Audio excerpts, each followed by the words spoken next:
Welcome back to Omaha Sports Insiders Sunday, joined once again by Jon Nyatawa from the Omaha World-Herald. Jon, you cover the Creighton men's basketball team, out to a hot start this year. Are they about where you thought they'd be this time of year?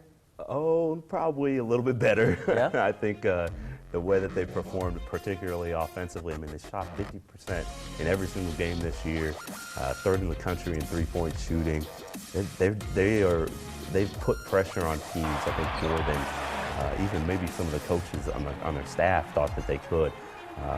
Marcus Foster is obviously off to a great start in his first season with Creighton, and Justin Patton has been a pleasant surprise as a redshirt freshman. Really he doesn't act like it's his first year playing college basketball. He's got a good sort of demeanor about him, and of course he's shooting the ball really well, dunking it, laying it up, even stepping out and shooting a couple threes. So they just have a really good team. It's crazy I didn't even mention Maurice Watson, who's kind of leads everything as the point guard too. So they've got just a real good core of guys that get along really well.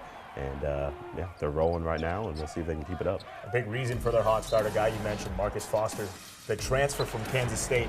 Did you think that he had all this game in him, that he could come in this early and make that big of an immediate impact? Well, you just never quite know when you take a year off. Maybe there's some rust that you got to shake off, and he had a blitzing start to his collegiate season. His freshman year at K-State, he was shooting the ball lights out and really taking it to some of the teams in the Big 12, and a really good Big 12 that season. And he kind of dipped a little bit his sophomore year, and then obviously a transfer season. So I was a little curious to see how he would come out. And man, there's been no issues, no drop-off whatsoever.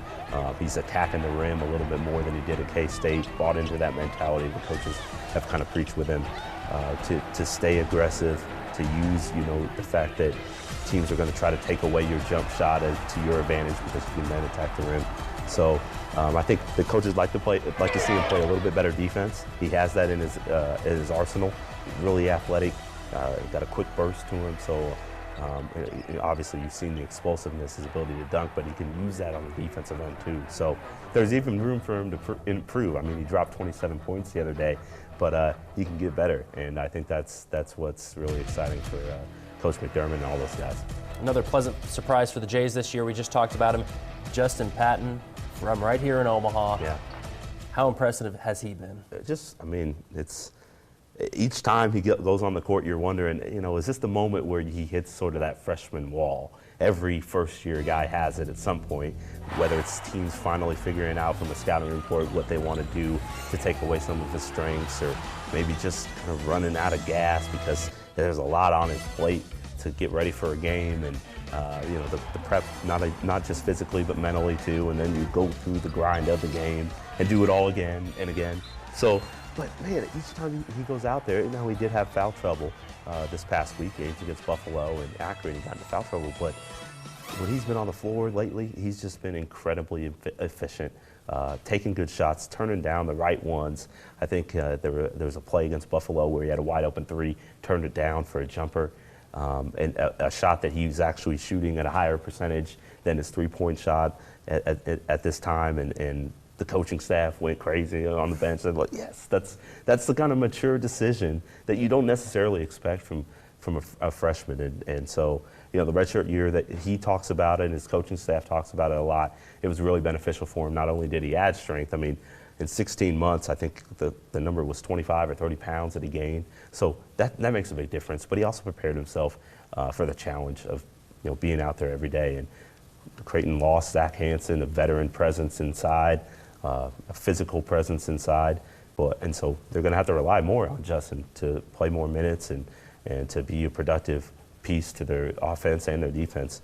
So far, he's been up to the task. So we'll see if he can keep it up. Yeah, that redshirt year for Justin Patton, Coach McDermott has said it was big for him in building up some conditioning, something he definitely has needed because the Jays like to push the ball. They get out in transition, even off made baskets, and it's really helped them, especially in the second half. Oh, my gosh. They had a run against Akron on Saturday where they hit 8 shots in a row.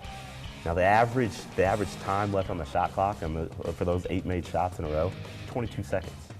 It takes 5 seconds to get the ball off the court. So just imagine you're playing defense, thinking, man, where do I need to be? Creighton's about to take an open shot. Where all of a sudden they're on top of you. So and then it's play after play after play, a full sprint down to down to the other end of the court. So, yeah, Justin, I mean, I think that's one of the things for most freshmen is how do you play well when you're tired? You know, it's easy to come out and show out right at the start of the game and have, you know, a couple energetic dunks and get the crowd going. But when there's 10 minutes left in the game and you've been sprinting up and down the court and you haven't had a lot of time off, you know, how do you respond? And can you grind down on a defensive possession for 25 seconds and then sprint down on the offensive side to attack the rim again? So far he's been doing just fine there. But it is a question mark going forward, not just for him, but the entire team. Can they sustain this pace? They're making it really tough on opponents. Not only is their offense just difficult in the half court, but when you add the pace equation, the fact that Maurice Watson will be on you in a second, that I think a lot of defensive coaches, when they're planning to scout Creighton and come up with a game plan, and I know Nebraska's doing it right now for that game on Wednesday, I'm sure there's a few headaches, maybe some Tylenol being passed around the room as they try to come up with a plan to slow Creighton down, because not many teams have done it yet. You mentioned Nebraska, the Huskers hosting the Jays coming up here on Wednesday night at Pinnacle Bank Arena. Does NU really have a chance? I think Nebraska does have a chance. I mean, you saw the way they played against Dayton. Dayton's a good team. I thought Dayton was the preseason favorite going into the season in the Atlantic 10. And yeah, Dayton had a few injuries, and Nebraska maybe took advantage of a team that maybe was a team that didn't expect as much maybe from Nebraska. But the way that Ty Webster's playing and Glenn Watson, those guys have improved considerably. They're going to have to get big games out of those guys. And you know, a guy like maybe Jack McVay is going to have to hit a few shots. Ed Morrow going to have to be active at the board. Nebraska's going to have to play really well. But I think there's a path there. Creighton has struggled at times rebounding the basketball, giving away offensive possessions, extra possessions to its opponent.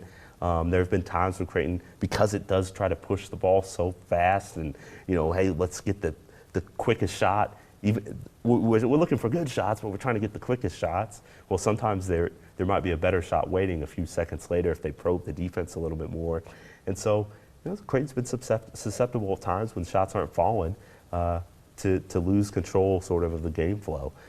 That'd be an opportunity for Nebraska to sort of take control there too. So it's not likely, I don't think, just watching Creighton and knowing how quickly they can get on you and put up 10 points in about 2 minutes out of nowhere. But I think there's a chance. I think there's a chance for Nebraska for sure. All right, that's Jon Nyatawa from the Omaha World-Herald. Thanks so much for joining us.